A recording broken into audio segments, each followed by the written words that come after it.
Je vous salue dans le nom du Seigneur Jésus-Christ. Je voudrais vous entretenir ce matin sur un sujet non moins important. Il s'agit de l'humilité. L'humilité dans le Seigneur. C'est difficile parce que souvent l'ego est très fort. Le vieil homme ne veut pas mourir. Ou du moins le vieil homme, l'exercice du vieil homme essaie de contrôler toujours encore le corps, l'âme et l'esprit. Mais ceux qui sont en Jésus sont devenus une nouvelle créature, sont devenus un homme nouveau. Et donc, c'est le Seigneur lui-même qui gouverne leur vie. Dieu a créé l'homme intérieur selon lui-même, qui est irrépréhensible devant lui, qui est sans tache, sans ride, sans défaut. C'est ce qu'est devenue l'Église que nous sommes aujourd'hui par le baptême du Saint-Esprit. Alors, qu'est-ce que l'humilité selon Dieu? Parce que quand nous parlons en général, nous parlons de l'humilité selon Dieu et non selon les hommes. C'est ce qu'il faut retenir. Un serviteur de Dieu est un instrument dans la main de Dieu.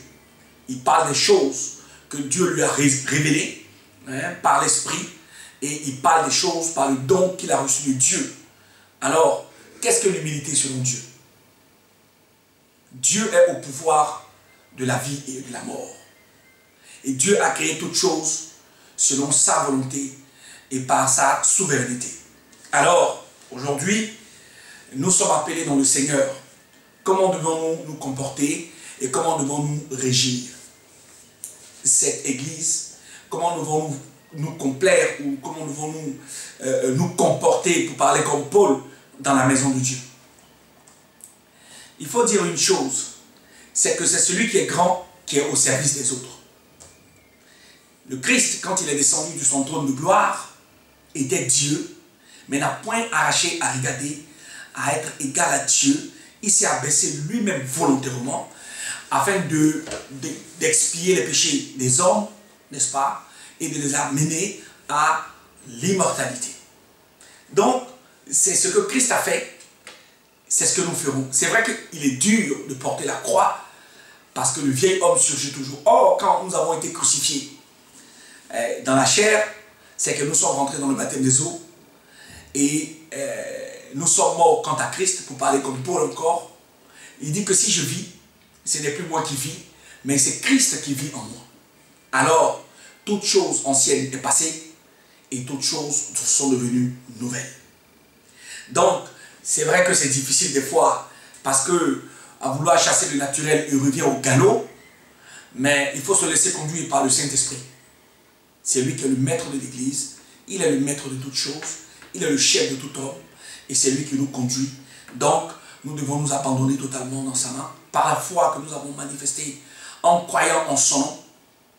Ensuite, nous nous sommes fait baptiser en son nom, et nous avons reçu en son nom le Saint-Esprit, son esprit. Donc, la Bible déclare dans le livre de Philippiens 2, verset 3, que l'humilité selon Dieu, c'est regarder les autres comme étant au-dessus de soi-même. C'est dur, je l'avoue, mais c'est ce que Dieu veut pour son Église. Une humilité à tous égards. C'est pourquoi il disait à ses apôtres que celui qui veut être grand parmi vous, qu'il soit au service des autres, qu'il soit le plus petit parmi vous sur la terre, afin que dans le royaume des cieux, il soit le plus grand. Donc, les dés sont jetés. C'est un exercice qui est donné à tout enfant de Dieu, de pouvoir marcher dans la perfection, de pouvoir exercer le don qu'il a reçu de Dieu, car Dieu nous a donné des dons, et à travers ces dons-là, au travers de ces dons, que nous rendons gloire à Dieu et que nous rendons toute la louange, et nous disons, nous nous sommes reconnaissants de nous avoir appelés, de nous avoir aimés et de nous avoir donné l'immortalité qui est de sa seule souveraineté. Donc, Dieu ne se glorifie jamais dans ce qui est élevé. Quelqu'un qui est dans l'orgueil, il sera forcément abaissé dans le Seigneur. L'orgueil n'est pas bon. L'orgueil est mauvaise conseillère comme la colère. Puisque le chérubin jadis a voulu s'élever au-dessus de Dieu, il a été banni éternellement et il se retrouvera dans les temps de feu avec la bête et le faux prophète. Donc, ce qui est bon pour les saints, c'est de marcher à la suite de Christ et de marcher dans la sérénité, dans l'humilité, afin que toute la gloire de Dieu dans notre faiblesse soit au summum, n'est-ce pas, de sa puissance. C'est ce que Paul a fait, c'est ce que Pierre a fait, et c'est ce que tous les apôtres ont fait. Et vous voyez que dans le livre de Romains, ou de 1 Corinthiens, vous voyez que Paul dit que Dieu se glorifie dans les choses folles. Il prend les choses folles, il choisit les choses folles pour confondre les sages. Il choisit les faibles pour confondre les fortes. Et il choisit les choses viles, celles qu'on méprise pour réduire à néant celles qui sont, ou celles qui se glorifient selon leur propre être. Et c'est cela Dieu.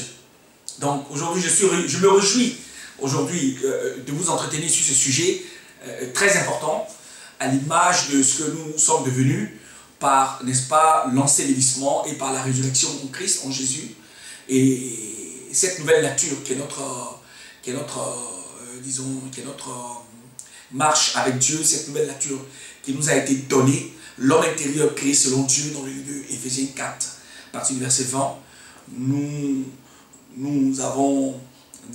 Dieu a créé l'homme intérieur selon sa ressemblance, afin que cet homme intérieur-là puisse, n'est-ce pas, être en communion avec Dieu, dans l'humilité, irrépréhensible, sans tache ni ride. C'est ce qu'est l'Église en fait. Donc, je suis très heureux. Dieu a donné des exemples au travers de l'Ancien Testament, dans le chapitre de Juges, dans le chapitre également de Samuel, où quand le prophète Samuel était allé choisir le fils d'Isaïe et qu'il a vu tous ces garçons corpulents et de belles figures, le prophète Samuel a pensé que c'était ceux-là que Dieu allait choisir. Et Dieu disait dans le livre de 1 Samuel 16 que je ne regarde pas à l'apparence, mais je regarde au cœur. Donc, c'est David qui a été choisi, David le berger, c'est David qui a été choisi par Dieu, et David est l'homme selon le cœur de Dieu. Donc, Dieu ne regarde pas l'apparence. C'est pourquoi toute velléité faite, toute apparence, que nous voyons ça et là au travers des hommes de Dieu qui se mettent en exergue, Dieu ne regarde pas à ça, mais Dieu regarde plutôt au cœur. Les vêtements, les bijoux, tout ceci n'est pas ce que Dieu regarde. Ce que Dieu regarde, c'est le cœur humble, hein, le cœur humble avec lequel on se présente devant lui pour solliciter sa grâce et sa divine puissance. Ce n'est pas... l'homme regarde à ce qui est... Pour parler comme Jérémie, l'homme regarde à ce qui frappe. L'homme regarde à ce qui fait bling bling. Mais Dieu regarde, ne regarde pas ça, il regarde plutôt au cœur. Dans le livre de 1 Chronique 28, verset 9, Dieu dit que l'homme regarde à ce qui frappe aux yeux. Mais lui, l'Éternel, il regarde au cœur. Plus que c'est lui qui sonde les cœurs et les reins. Et ses pensées pénètrent même les pensées des hommes et les reins, afin de pouvoir sonder l'homme dans toute sa couture. Parce que c'est lui qui a tissé l'homme et il connaît l'homme jusqu'au dernier de ses cheveux. Donc rien n'est caché devant la face de Dieu. C'est pourquoi il est inutile et il est futile d'en faire qu'à sa tête.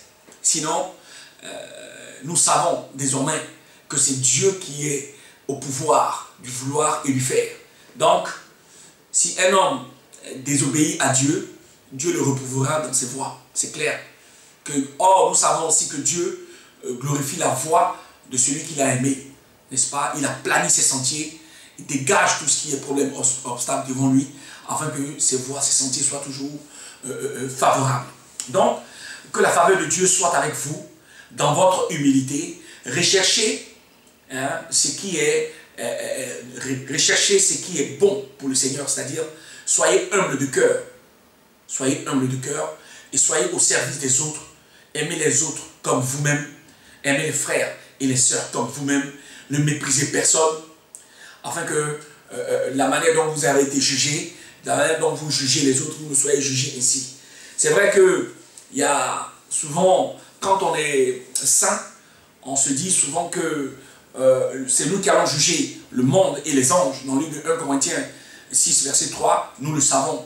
Mais il est dit aussi dans la parole de Corinthiens que, effectivement, que celui qui juge sera jugé de la même sentence qu'il a prononcée. C'est-à-dire qu'il faut que chacun fasse le point et que chacun laisse toute la gloire à Dieu, toute la place à Dieu, afin que Dieu rende justice. Et le moment venu, quand le Christ viendra avec les anges, avec nos corps célestes, nous pourrons rentrer dans notre possession et juger le monde et les anges.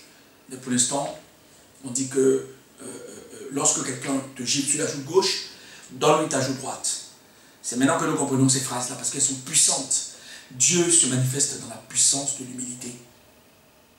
Si quelqu'un réagit par rapport à ce qui lui est fait, je pense qu'il n'y a plus besoin d'attendre quoi que ce soit de Dieu, puisque vous vous êtes vous-même rendu justice. C'est de ça que je voulais parler. Donc, il faut comprendre bien les propos. Elles sont difficiles, mais elles sont comprises que par les saints. Il n'y a aucun orgueil dans ce que je dis, ni une trop grande importance de ma personne, mais il faut savoir que c'est dans l'humilité que nous pouvons toucher le cœur des gens, dans l'humilité, dans l'amour fraternel, que nous pouvons attirer les autres. Et même ceux qui sont dans la critique de la parole de Dieu viendront à nous au regard de notre comportement, au regard de notre humilité, afin que nous attirons à nous tous ceux qui doivent entrer dans la maison de Dieu, car c'est Dieu lui-même qui ajoute à son Église ceux qui sont sauvés. Donc, nous allons faire quelques comparaisons dans l'Ancien Testament. Nous allons prendre 4 personnes. Nous allons prendre la prophétesse Déborah, nous allons prendre Jephthé, nous allons prendre le juge Jephthé, nous allons prendre le juge Gédéon et nous allons prendre le juge Samson. Prophétesse Déborah, elle était en même temps juge. Voilà que les hommes ont reçu de Dieu la loi et les ordonnances. Et dans ces lois-là, il y avait déjà le vœu de Nazaréat. Si nous commençons par Déborah, nous voyons qu'aucune femme ne pouvait faire partie de ceux qui voulaient servir Dieu dans le vœu de Nazaréat. Les Lévites, c'était tous, les sacrificateurs étaient tous des fils des Lévites. Donc, c'était des mâles. Donc, on choisissait les Lévites qui devaient entrer dans le sacerdoce à partir de 25 ans et ils en sortaient quand ils avaient 50 ans. Et c'était tous des hommes. Aucune femme ne pouvait entrer et ne pouvait avoir part, n'est-ce pas, au service, au sacerdoce de Dieu, dans la maison de Dieu. C'est ce qui a été donné par la loi de Moïse et par les 613 ordonnances qu'il a laissées. Maintenant, Dieu va confondre les hommes. Les hommes vont abandonner, les Israélites ont abandonné Dieu. Dans tout le chapitre du Juge, c'est ce qui a été annoncé par le prophète Moïse et par le prophète Josué. Josué dans le livre de Josué 24 et Moïse dans le livre de Moïse, dans le livre de Deutéronome 31 à partir du verset 11. Moïse a prévenu les enfants d'Israël qui n'allaient pas obéir aux lois de l'Éternel et Josué en a fait de même dans le livre de Josué 24 verset 9. Pareillement. Donc, il faut comprendre ces choses-là. C'est que Dieu savait que les enfants n'allaient pas observer la loi et c'est ce qui est arrivé dans le livre de Juge. Les enfants ont abandonné l'Éternel. La troisième génération qui est née après la scène de Josué ne connaissait pas l'Éternel et donc va aller vers d'autres dieux, les dieux Baal et les dieux Astarté. Et chaque fois qu'ils s'éloignaient de la face de Dieu, Dieu les faisait battre par leurs ennemis, par leurs voisins. Et donc ils criaient à l'Éternel et ils revenaient chaque fois. Dieu suscitait un juge. C'est ce qui a été le cas de Déborah, une femme prophétesse qui prophétisait dans le désert, qui ne pouvait pas prendre la tête, tu ne pouvais pas être juge, mais parce que les Israélites ont abandonné l'Éternel, Dieu va les confondre en prenant une femme pour la mettre au-devant d'eux, afin qu'ils reviennent à lui, qu'ils connaissent que c'est lui l'Éternel des armées. Ça, c'est le premier cas. Et dans cette affaire, la gloire est revenue non pas à la prophétesse Déborah, non pas à la juge Déborah, mais plutôt à Jaël. C'est elle qui a tué le roi Sisera. Donc, c'est Barak qui est allé au combat. Mais comme Barak a voulu donner la gloire à la femme, il a demandé à ce que la prophétesse Déborah vienne avec lui. Elle lui a dit que si elle venait avec lui, c'est à une femme que reviendrait la gloire. En général, la femme est la gloire de l'homme et l'homme est la gloire de Dieu. Donc, parce que les enfants d'Israël ont désobéi à Dieu, donc il les confond avec leurs propres règles qu'il leur a données. Deuxième élément de réponse, nous avons le chapitre Juge. Dans le chapitre Juge 6, à partir du verset 11 à 24, nous avons Gédéon. Le premier exemple que j'ai donné, c'est dans le chapitre Juge 4, nous avons Déborah et Juge 5. Donc, nous sommes maintenant au chapitre 6 de Juge, à partir du verset 11 à 24. Gédéon, qui est le plus faible de sa famille, va être relevé, va être grandi par Dieu, parce que les enfants d'Israël ont abandonné encore l'Éternel et ils sont allés vers d'autres dieux, Astarté et Baal. Dieu va se glorifier au travers de celui qui est faible, en prenant Gédéon et en le mettant à la tête d'une armée, et que Dieu lui-même va conduire pour pouvoir gagner la guerre contre les Philistins. C'est cela Dieu. Dieu se glorifie toujours dans ce que les gens méprisent. Dieu se glorifie toujours dans ce que les gens ne considèrent pas. Dieu ne regarde pas l'apparence, mais Dieu regarde au cœur. Dieu prend les choses folles pour confondre les choses qui sont sages. Voilà ce que Dieu fait. Les choses folles selon le monde, Dieu les glorifie au devant des dieux, des choses qui sont considérées devant le monde. Voilà un peu ce qu'on peut dire. Donc c'est très important. On va prendre le troisième exemple, c'est le livre de Jephthé. Jephthé, qui était fils de prostituée, dans le livre de Juge 11, à partir du chapitre 1, vous avez jusqu'à la fin, vous avez Jephthé, fils de prostituée, qui a été chassé par ses frères, parce que, selon eux, il ne pouvait pas hériter dans la maison de leur père, et donc il a été chassé. Mais le Seigneur a demandé que si Jephthé n'était pas au devant des Israélites, il ne leur donnerait pas la victoire. Alors les Israélites ont été contraints d'aller chercher Jephthé, qu'on a rejeté. Donc, c'est celui qu'on a rejeté, c'est en celui-là que Dieu se glorifie. Voilà comment Dieu marche. Donc, la parole de Dieu, Dieu ne se glorifie jamais dans ce qui est élevé. Il se glorifie toujours dans ce qui est soumis, dans ce qui est rejeté par les hommes. Amen. On va prendre le dernier exemple, le livre de Samson. Dieu dit que les hommes ne doivent pas garder de longs cheveux. La chevelure longue n'est pas faite pour l'homme. Mais la chevelure, dans le livre de 1 Corinthiens 11, est faite pour la femme. C'est la gloire de la femme. Mais c'est une honte pour l'homme d'avoir de longs cheveux. Mais Dieu va donner à Samson le pouvoir, au travers de ses longs cheveux, pour pouvoir conduire, pour pouvoir détruire ses ennemis et gagner la guerre. Donc, c'est cela. Dieu se glorifie dans ce qui est, dans les choses folles, dans ce qui n'est pas considéré. Voilà pourquoi aujourd'hui, je vous parle de l'humilité. C'est celui qui... Dieu résiste aux orgueilleux. C'est pourquoi je vous parle de cela. Dieu résiste aux orgueilleux et aplanit les sentiers de ceux qui sont humbles de cœur. D'ailleurs, c'est ceux qui sont humbles de cœur qui hériteront du monde, de la terre. Donc, ça veut tout dire. Donc, je vous encourage, bien aimé, à marcher en toute humilité, afin que vous soyez la gloire de Dieu et que Dieu se glorifie en vous chaque jour davantage, et que vous soyez des vases d'honneur, des vases de miséricorde pour pouvoir, n'est-ce pas, marcher dans sa grâce. Je vous bénis dans le nom du Seigneur Jésus-Christ. Amen.